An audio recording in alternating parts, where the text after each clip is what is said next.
Voilà. Donc, on a préparé un texte pour expliquer la situation, mais moi je n'ai pas de voix, donc Christophe veut bien le lire, il a une voix qui porte et c'est lui qui va le lire. Voilà, je laisse la place. Que tu peux présenter. Il y a donc Elvis et LCT et Vechnik. Rassemblement pour la famille Bashrani, 20 janvier 2017. Nous sommes venus nombreux aujourd'hui soutenir la famille Bashrani, ce qui montre notre indignation face à cette situation.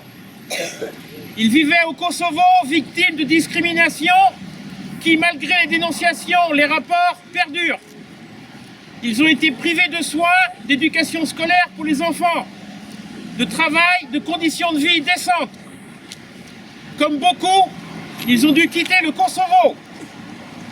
Ils sont arrivés à Saint-Brieuc en septembre 2015, se déplaçant d'hébergement en hébergement, avec tout le stress et l'insécurité que cela peut entraîner.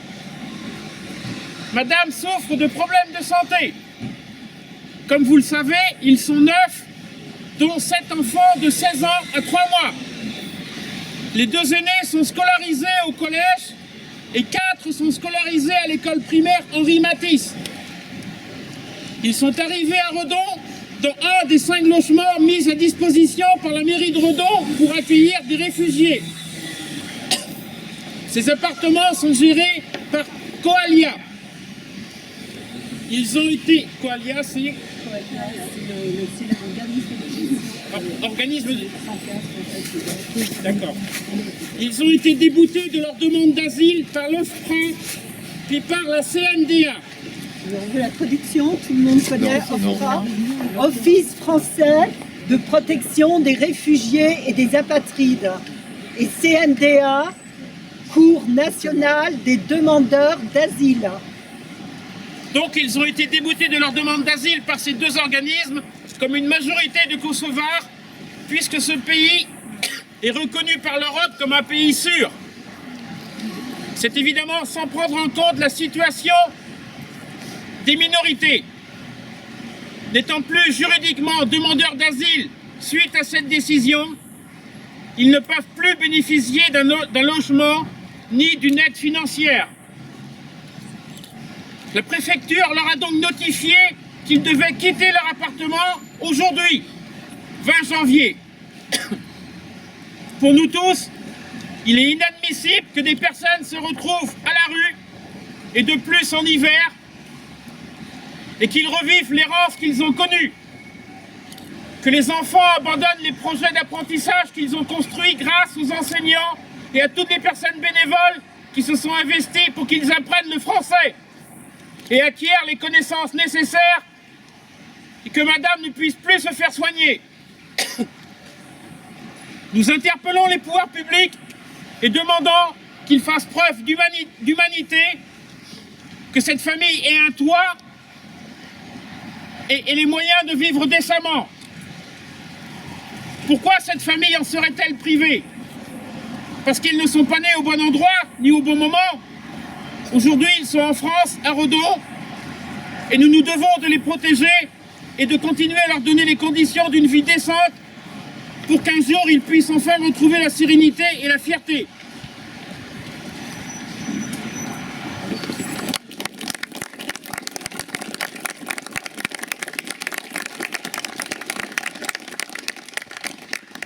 Merci Christophe d'avoir été porte-parole. Donc là, la sous-préfecture nous apprend qu'il y a un délai de grâce d'1 semaine. Est-ce que certains souhaitent faire une intervention? Donc effectivement, défendre cette famille, donc à la fois donc Amnesty International, la Ligue des droits de l'homme. Je sais qu'il y a beaucoup de représentants des enseignants aussi qui sont là. Donc s'il y a des souhaits de prise de parole, c'est quelque chose.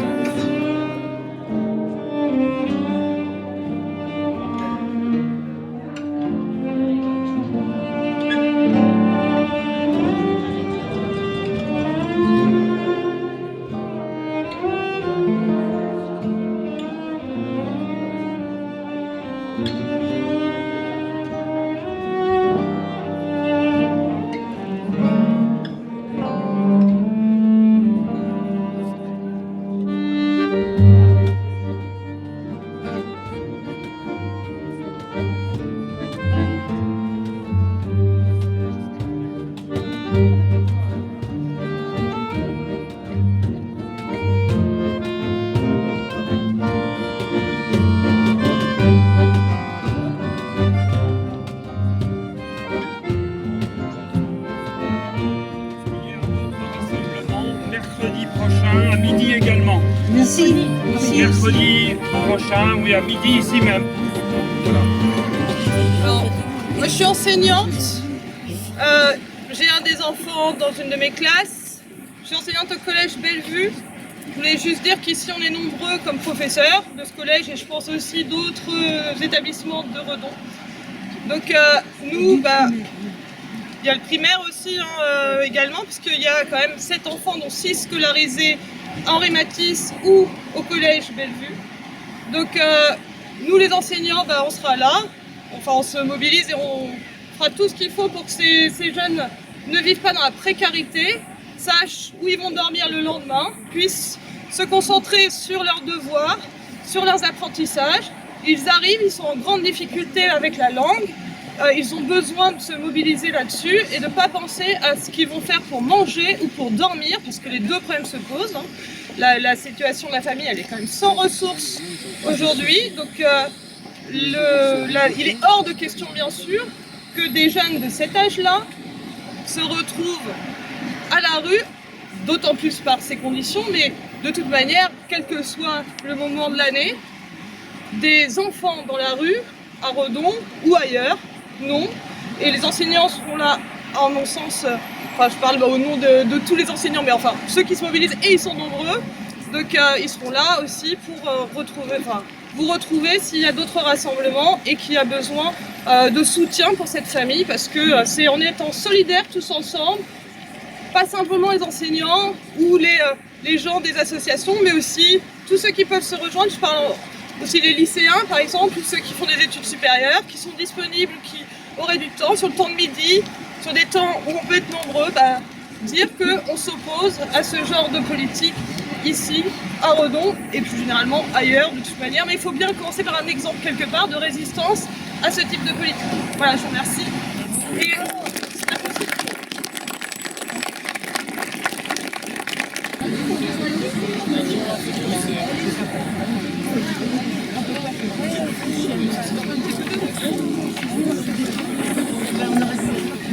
bah oui, ça aurait été mieux.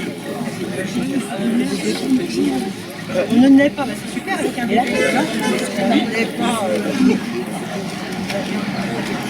Bonjour, je suis venu en tant qu'individu, comme nous tous, mais je vais aussi profiter de ma position syndicale. Donc, je suis secrétaire de l'Union locale Force ouvrière de Redon. Donc au nom de l'Union locale Force ouvrière de Redon, j'écrirai au sous-préfet. Chacun fait ce qu'il peut, comme il peut, avec les outils qu'il a. Je vais sûrement contacter la CGT aussi pour leur proposer d'en faire autant. Il y a une union locale de la CGT à Redon. Et le syndicat lycée-collège de Force ouvrière fera une prise de position qu'elle enverra au recteur. Et pareil pour le syndicat du premier degré des écoles de Force ouvrière. Et là aussi, on pourra proposer aux autres syndicats d'en faire autant pour qu'il y ait un maximum d'informations qui reviennent dans la machine d'un maximum d'endroits pour qu'on ait ça en plus des rassemblements. Même si, évidemment, au bout du bout, je pense que ce qui comptera le plus, c'est qu'on soit là le plus nombreux possible. Pour le SNES 35, nous envoyons hier un courrier officiel aussi pour nous inviter à ce. Merci bien.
Que je vous ramène à la maison, parce que je pourrais coacher maison, à la maison. Ok. On revient la semaine prochaine.